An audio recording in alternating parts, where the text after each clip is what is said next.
Good day everyone. Mag-test lang tayo ng unit na binili ni Sir Ivan of Carmen, Cebu.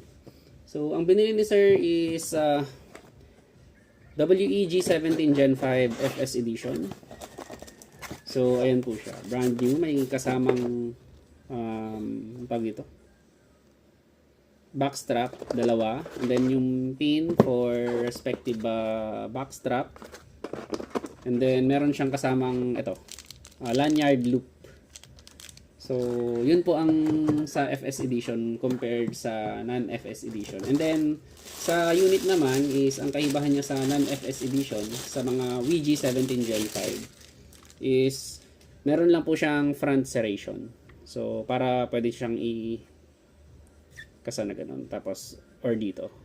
Sa kwan kasi, sa Gen 3, Gen 4, Gen 5 na normal is, nandito lang po yung serration niya.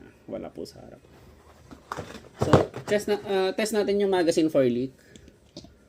1, 2, 3, 4, 5, 6, 7, 8, 9, 10. Okay. Yung magazine walang leak.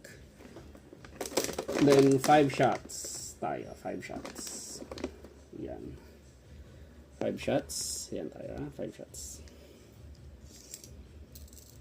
So, bumili din si Sir ng BBs tsaka gas. 4,000 shots, then yung 1 can na pack dino gas. So, check natin yung unit. Test fire natin. So, ayan. Ayun yung BB. Okay. For Sir Ivan of Carmen, Cebu. WG17 Gen 5 FS Edition. Firing!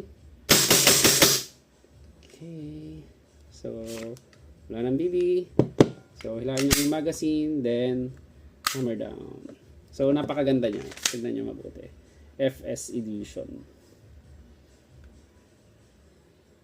WG17. Okay. 2025 model. Thank you!